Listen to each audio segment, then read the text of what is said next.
Hello, welcome back to another sketchbook video. I was scrolling through my Pinterest and all I saw was a random picture of an old woman and it gave me an idea, so I went with my first idea and it just kind of became its own thing from there.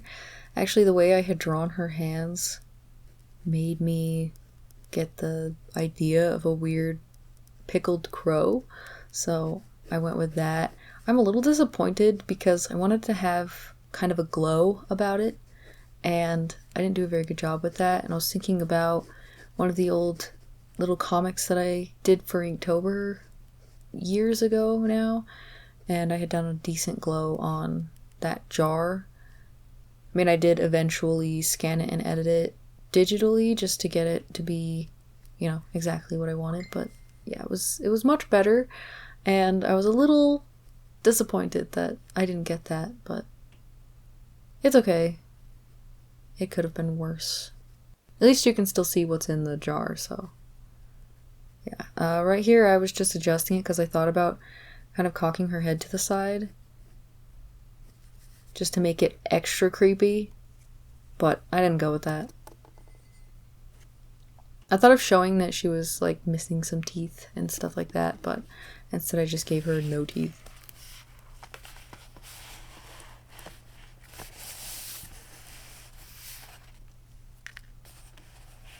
My idea behind the picture, the kind of story that I was giving it as I went along, was that she is... Oh, this little thing, I just made it with my Tombows forever ago. I think it was like 2022 or something. And I have it beside my desk. It's just like a cardstock paper, and it's the straightest edge that I had near me at the time, so I just used that to draw my lines.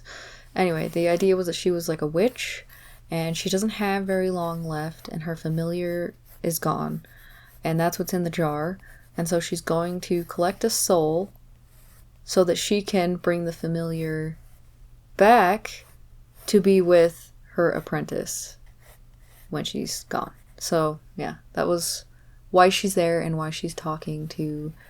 Well, you don't know this, but she's talking to like a gate guard in the middle of the night, and it's winter, and it's weird for her to be out, and so he's just kind of like, "Oh, what do you have there, old mother?" And yeah, then she shows him, and he really looks at it, realizes kind of what she is, and she grins, and that's it. Because I feel like she has to go around kind of judging the souls and deciding what would fit. Otherwise, I don't think it would work.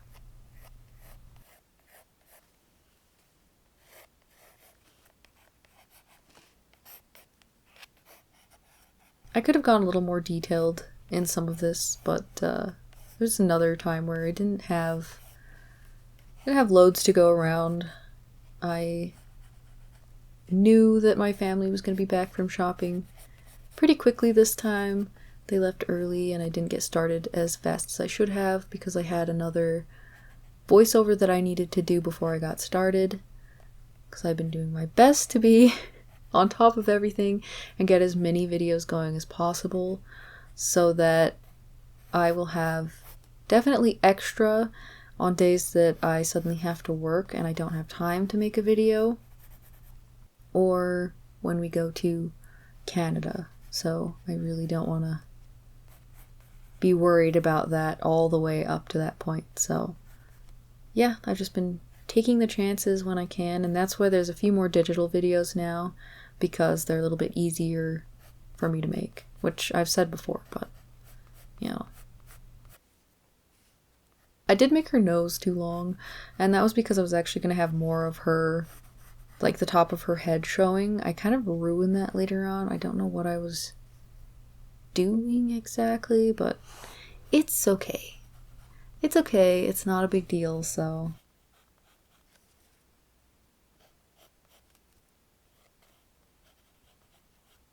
I went in on the face because I didn't feel like it was clear enough. I think this is just a dark purple pilot color Eno, I believe. I have a couple of them in other bags, so just whatever I found at the time worked. And most of the time I really like using my dark blue, so the purple was pretty close to perfect. And I grabbed a micron out of my bag. I considered doing this with pen because I can get a lot of depth in the shading and stuff, but because I knew I was going to go over it with water and add a lot of blacks and then my time constraints, I thought, yeah, it's fine. I'll do it with something that is going to draw a bold line quickly instead of me having to go over it a bunch to get specific line weights. And I could have done that a little bit more just to like reach that level of stylization that I prefer, but it still turned out fine.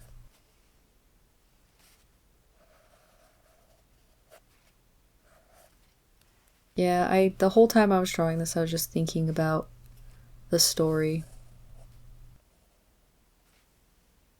I've been watching so many game trailers lately. My brother's been trying to keep track of games that he wants to play, and so I've been keeping track of more games as well. I'm already kind of like that because I really enjoy watching people play. I can do that while I'm working on things. Not when I'm at work, but yeah, when I'm working on small things or when I'm drawing just for fun or practice, I can turn something on sometimes. And yeah, it kind of gets me in the mood for story stuff if it's the right kind of game. So yeah, I've been keeping track of some stuff. I'm really hoping that that vampire game that's coming out next year is really good, because it looks really good. The trailer looked cool. There wasn't a load of gameplay in it just yet, because obviously it's like early days, but it's called Blood of Dawnwalker, by the way. The Blood of Dawnwalker, I think.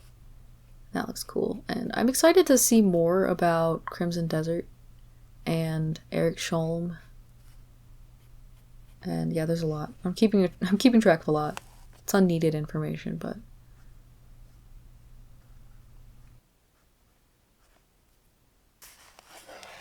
yeah, it just like gets me into that like cinematic story kind of thing.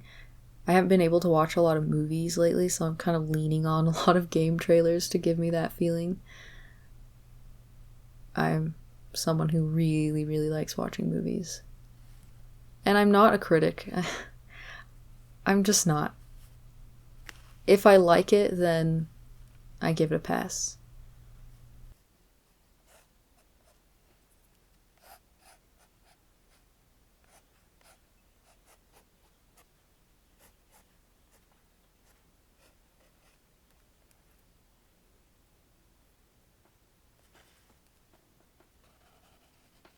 I'm just gonna end up watching this video. I always have it on the side playing so that I can keep track of what's going on while I'm voicing over everything and I get my timing right. And sometimes I'm also just watching the video.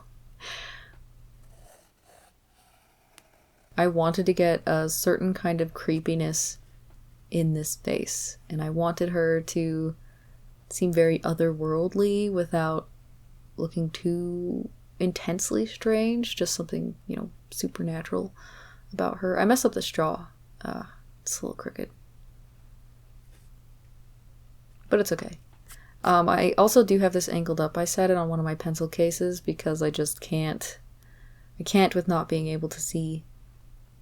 It's been driving me crazy, and I end up having to take my whole book down and sit it on my lap and absolutely murder my neck. So I did adjust that, and I know it's kind of a pain for the focus of my camera.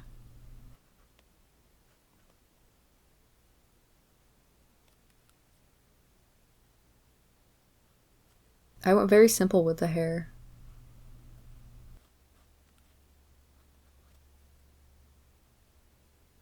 But I still wanted her to kind of look like a witch, like just an old style witch.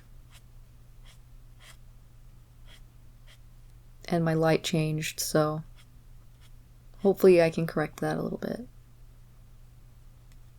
because it was just between being super, super sunny to being cloudy for a little while. And it's been really hot, like upper 90s, which is just terrible. It's so hot. The super dry heat.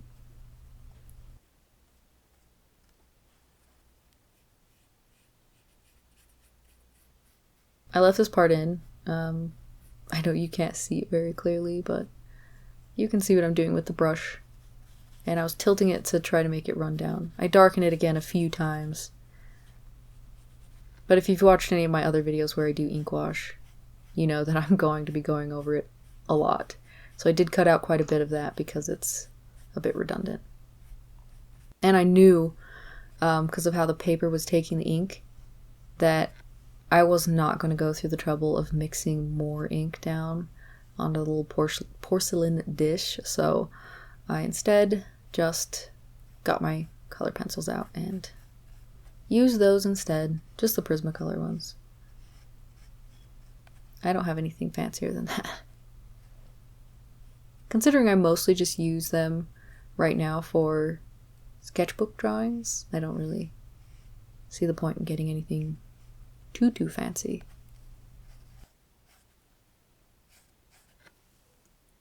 I mean, I'd love to. I've thought before, it's been such a long time since I did pencil drawings or watercolor or whatever, but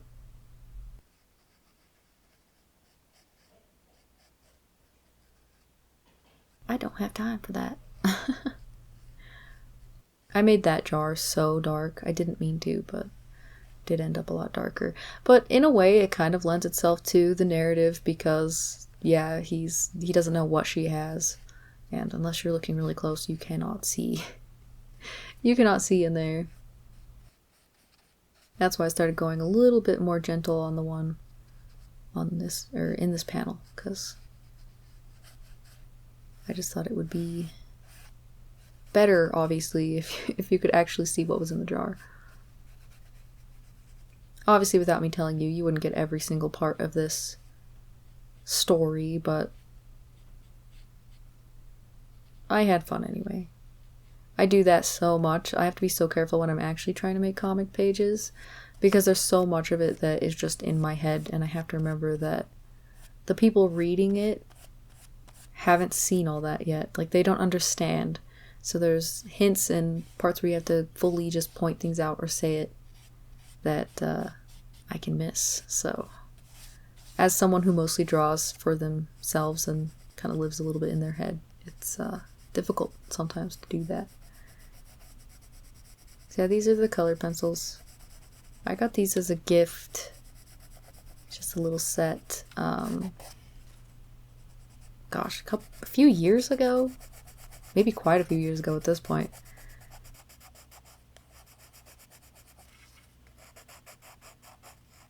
But they've been pretty nice. I used to use the black a lot on tracing paper, so it's actually shorter than all the other pencils.